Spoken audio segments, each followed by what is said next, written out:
Hello and welcome back to Rey's Gaming and more Wild Talk. Today I want to discuss Title Update 1 because while we do know the main details of what monsters are coming and when, there's also details we don't know for certain. We're hoping this is going to shake up the meta, whether that's the overly common gore 2 or 4 piece meta for your armor, or say the artian weapons with the 4 attack or 4 element boost that's so common. What can we reasonably expect though, and what do we actually know based on what they've shown us? We're going to talk about it. Initially, here's some important information we now have. Title Update 1 will release on April 4th, but it'll actually be in the very early hours for me here in the UK, 4 AM BST, which is 8 PM PT by comparison. There's some kind of maintenance throughout those early hours, which should end with the update going live at those times, but they did say if something happens, they can choose to extend that period, but hopefully not. We're going to have 2 monsters immediately in this first update, Mizutsune and Shia, and then Arch-Tempered Rey Dau, that comes later in the month. Let's start with Mizutsune,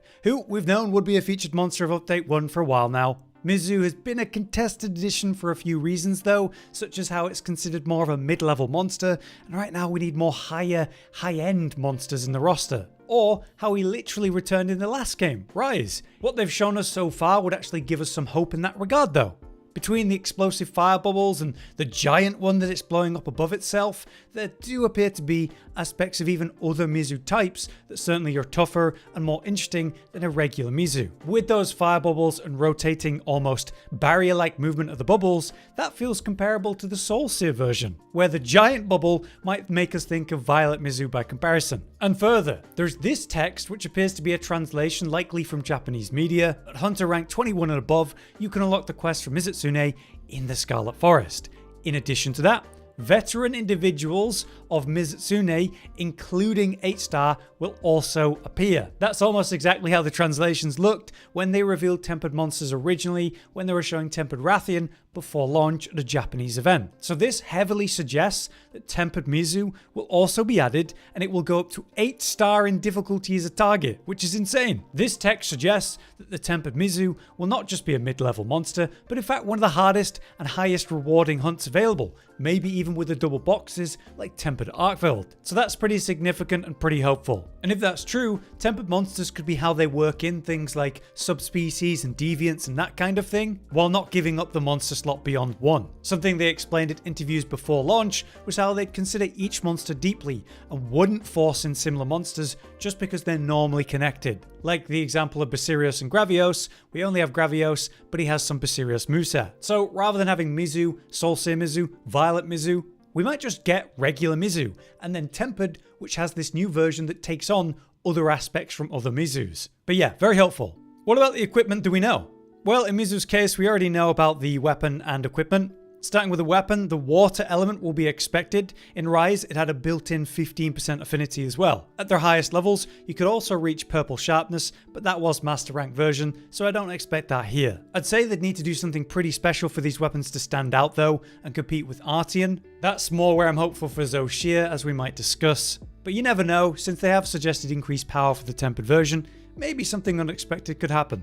For armor sets then, they've already given us a little look at this familiar armor set, the pink foxen theme, matching the Sakura Blossom theme that's also coming for the Gathering Hub later in April. In regards to skills, we can expect the return of Bubbly Dance, which is tied to Bubble Blight from Mizu. So this blight would cause you to slide around, a bit comical in its own way, and kind of reducing your controlled movement. But when you think about the Bubbly Dance skill, it would provide you with an increase to your evade window mechanic, increasing your evasion while you're afflicted. At level 3 Bubbly Dance, you trigger Bubble Blight intentionally by evading over and over, kind of in the same way with the Gore set we have now in Wilds, where you're intentionally giving yourself Frenzy in another way. As another important detail, the Mizu set previously gave you Resuscitate, which would provide Raw while you're suffering from an abnormal status. At level 3, that will be 20 Raw while active, which is very comparable to say level 3 Counter-Strike right now, which is 25 Raw for 45 seconds, and that's currently a meta skill. Unfortunately, a different form of Resuscitate is already in Wilds though.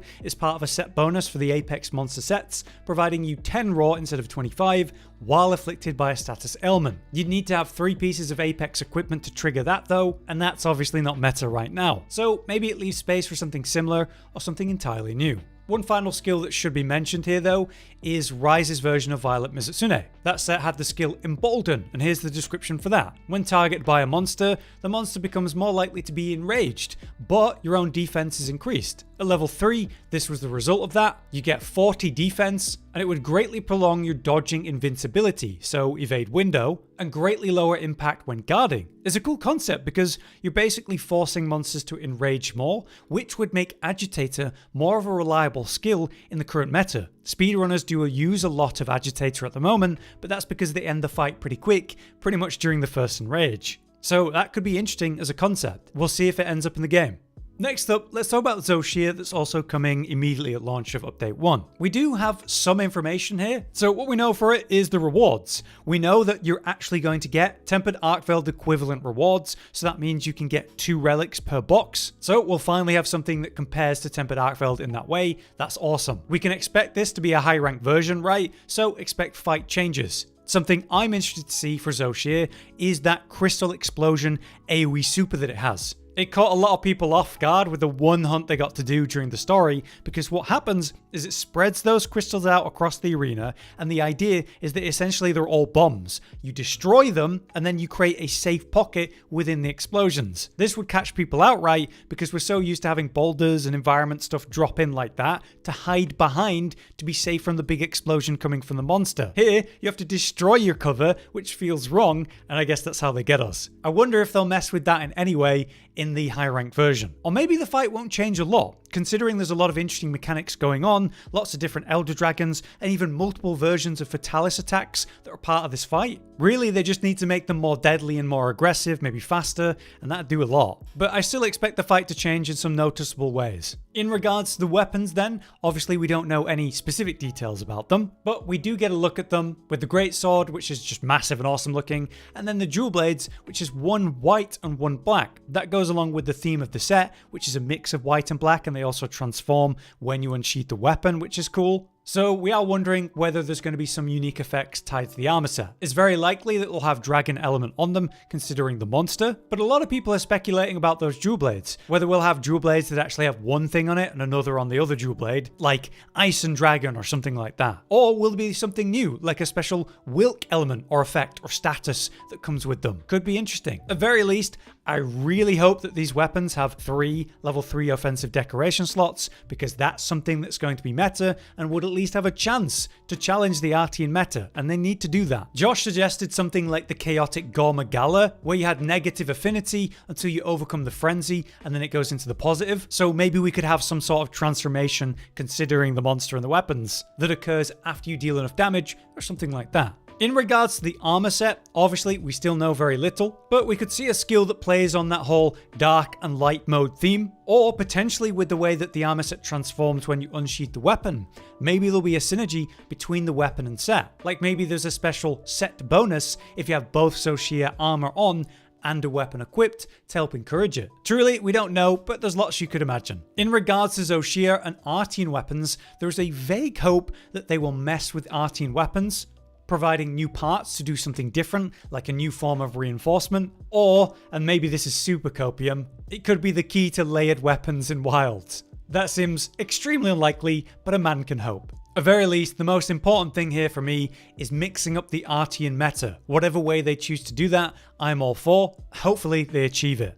Last for monsters, Arch-Tempered Rey Dau is coming later in the month. What we can expect for that are a few fight changes. Arch-Tempered monsters will have more health and noticeably a lot more damage, so that should add a lot of threat and challenge. These monsters are generally quicker and more aggressive, so with that I'd expect longer combos, new combos, and smaller punish windows on the ones we're used to in the past anyway. We've seen that there's new chained lightning blasts, such as the one that blows up right below the head, so clearing that safe zone, and also jumping up for an aerial long-range blast right after that. Pretty scary. In terms of weapons for Arch-Tempered Rey Dau, it's very unlikely that that's going to happen. Arch-Tempered doesn't usually mean new weapons. It's normal that it's just a new armor set, the Gamma set. So we're not expecting that, but we'd still take it if they gave it to us, but we'll see. In regards to the armor, the Gamma set, we at least know what it looks like visually. As you can see, it's that familiar Rey set with the awesome blue crystal theme, just like Rey builds up during the fight. But we should expect this to feature a new skill, but right now we can't say what it will be,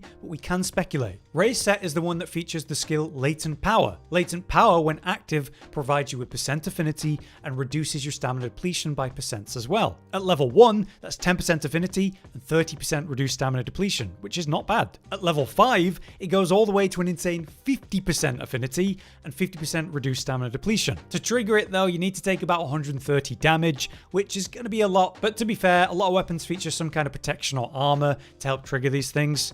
The effect lasts a nice 2 minutes and 30 seconds as well, which could line up really well with a corrupted mantle for some pretty amazing results. So, will the Gamma version help you trigger Latent Power in some way, or will we get some sort of improved version of it? Latent Power is already close to good enough to run, so with some sort of small push from a Gamma set, it could change things. Josh was referencing to me the Latent Power secret concept from Zinogre and Stygian back in Iceborne, which was a way to increase the maximum level of Latent Power to 7, so something like that could be interesting. Now, outside of all of the monster stuff, of course we do know that we're getting the new Gathering Hub, and as well the Arena update. There's going to be that cool leaderboard system, the proper arena challenges to beat it in a time limit using set gear they give you. You could do those in solo or duo, and there's going to be participation rewards for just doing it. The pendants being one thing, but there's also going to be special pendant rewards that do look very cool that will stand out if you get really high scores on those leaderboards. Plus, we have seen the rewards for the arena, the return of some coin rewards,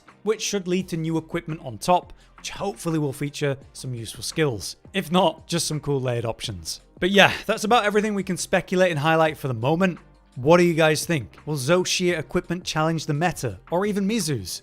I'm actually hopeful that it's going to have some kind of impact. They do seem at least aware that it needs to be more than just new equipment that's just on theme for the monster, but we'll soon find out either way. Until next time, I've been Hollow, you've been you, and thanks for watching. Josh, Cotton, and Hollow with the videos, dropping the humor like a hammer on your tippy toes, bringing entertainment on a daily arrangement to take our insanity and turn it into entertainment. Yes, I said entertainment twice, to reiterate that it is nice to look into your faces on a mostly daily basis when you let us in your homes to make the whole world a stage. Goodbye.